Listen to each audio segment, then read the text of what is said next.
Hi, Sagittarius. Welcome to your April 2018 Astro Update. It's Raina here.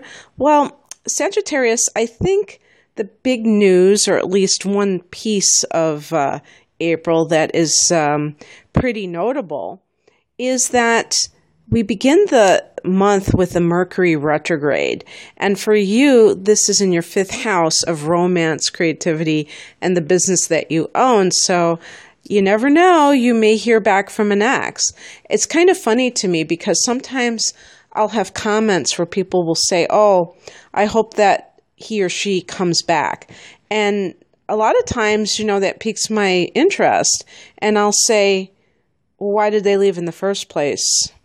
In other words, the person left or you broke up. It almost implies that they abandon this person in a way, I guess you could even say.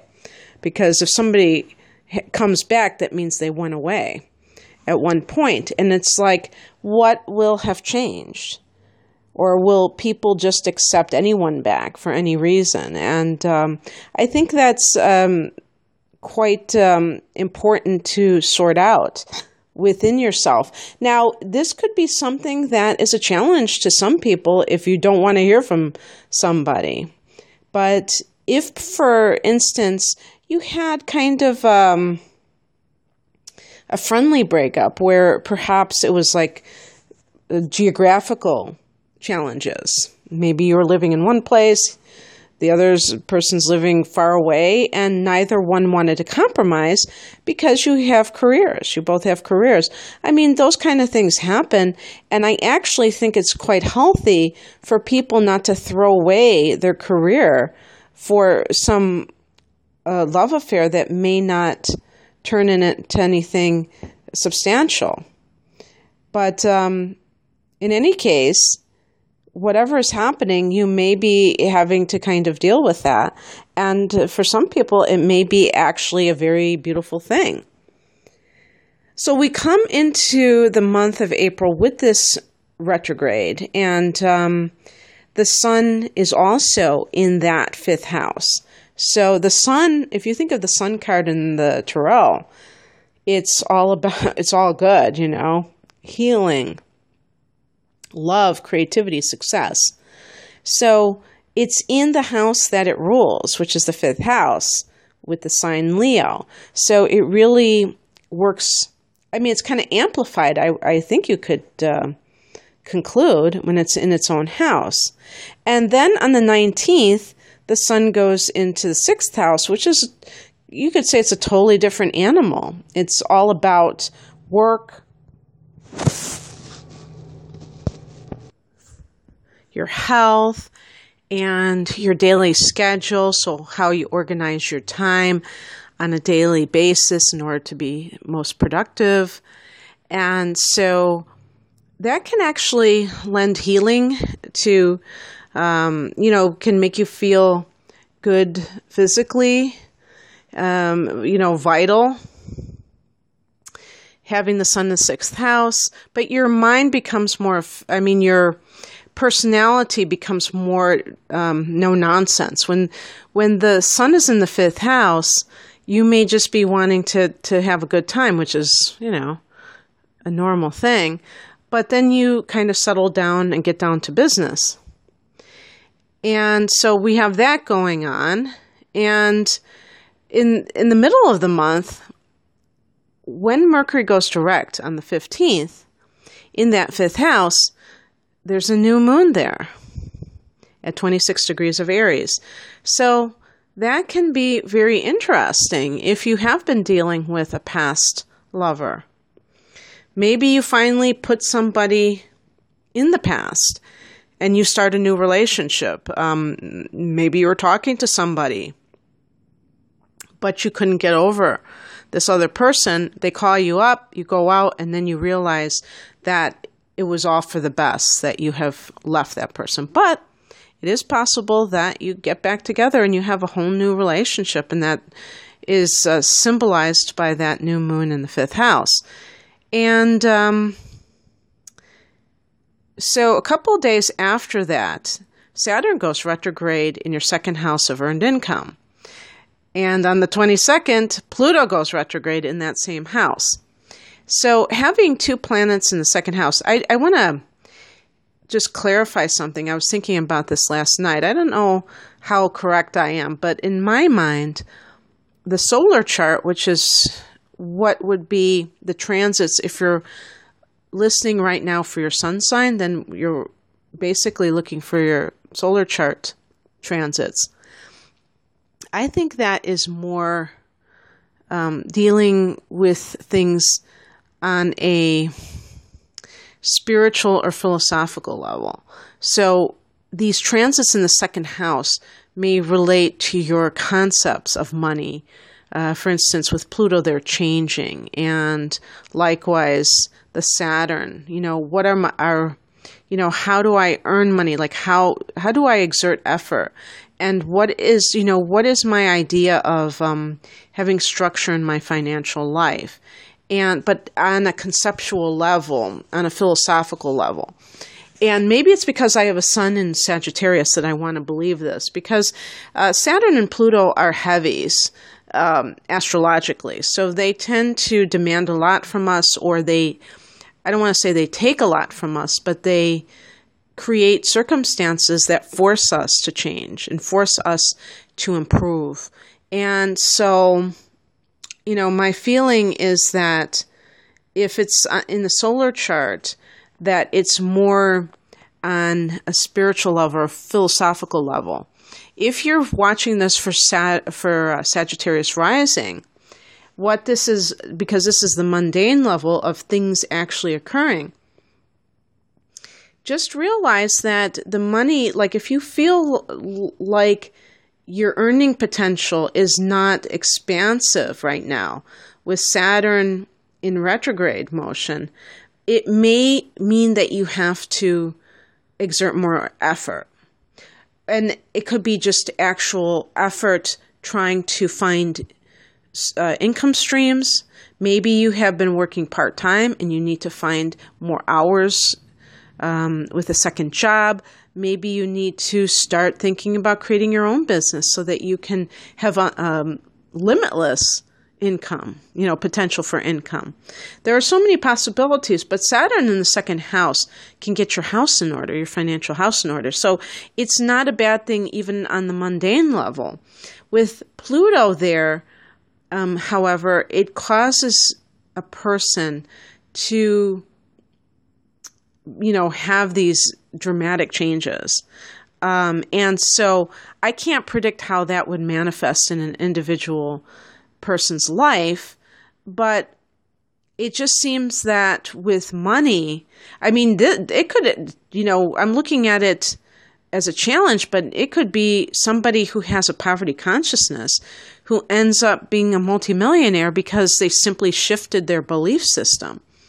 So even if Pluto in Capricorn, in your second house, even if that really gives you certain experiences that feel challenging, it may be very dramatic, but at the end of the day, you may emerge, extremely powerful, because Pluto is all about power. And so you're empowering yourself financially during this transit. Pluto will be in Capricorn in that second house until 2023. So, and of course, this is a general reading, and your, personal birth date and time of birth matter greatly with all, predictions. But just to keep it general, it will be in Capricorn until 2023. And so, yeah, that's a long time. That's 6 years, but it's not, forever. This too shall pass. If you feel like, wow, you're being tested, or just like put through all kinds of, changes, just think that by the time it's over with, and then Saturn will be long gone by then, that you may be like completely, this powerful being when it comes to manifesting money. And by the way, when Pluto goes retrograde, it tends to show us the shadow side. So something may happen that forces you to ask yourself, do I believe that the universe has my back when it comes to being taken care of? Or even how you regard money. If you kind of use money as a power trip, as a tool to manipulate others to get them to do your bidding, then you may have to deal with that, because Pluto is karmic, and it is like, maybe this isn't very appropriate. It'll bitch slap a person into understanding that they are, that they are co-creators, and that they are not here to control other people. They're not, that you have to own your own power, but not try to dominate others with money, which we all know that it happens. And that's due to insecurity within the individual and a feeling of powerlessness. And so anyway, that's happening. And on the 24th, Venus goes into Gemini.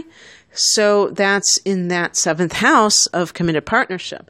Venus will be in the 6th house for most of the month. So smooth sailing when it comes to dealing with coworkers. If you have some aggravating coworkers, either you might move to a different office and not have to see them, or you just or have moved there, or you just are getting along better. You may see money increase in some case, and this could be related to something with that Mercury retrograde. Maybe there was negotiations, and now you're getting more money from the work that you do.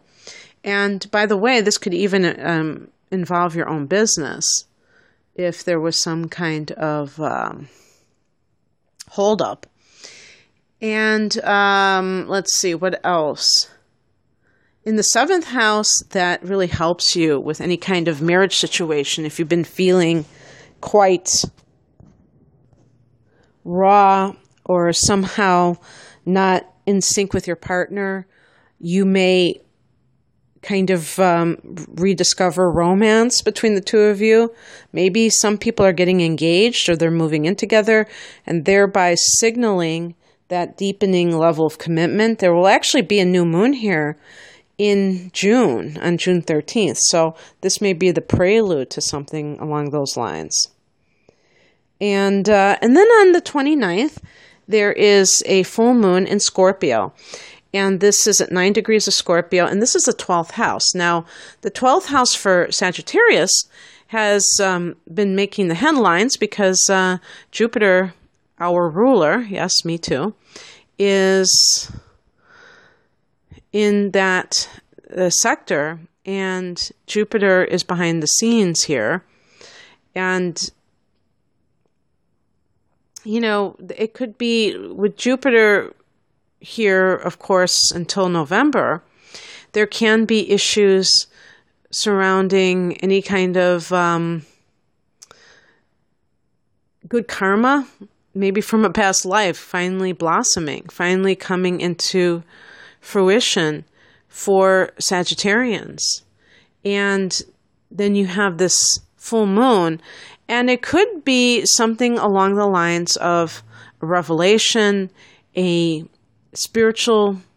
would be like a spiritual realization, awakening, or a dream that kind of enlightens you to things that have held you back, have kept you down.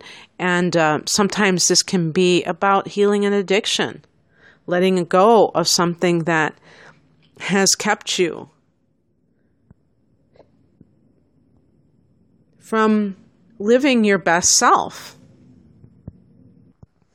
being as productive as you can be, being as healthy as you can be, as vibrant. And so this can be kind of like, it's so interesting that it's almost the last day of the month that we're having this full moon, because in a way, it'd be cool if that happened every month, where it was kind of like closing out this chapter of our life. And for Sagittarians, Scorpio's that 12th house.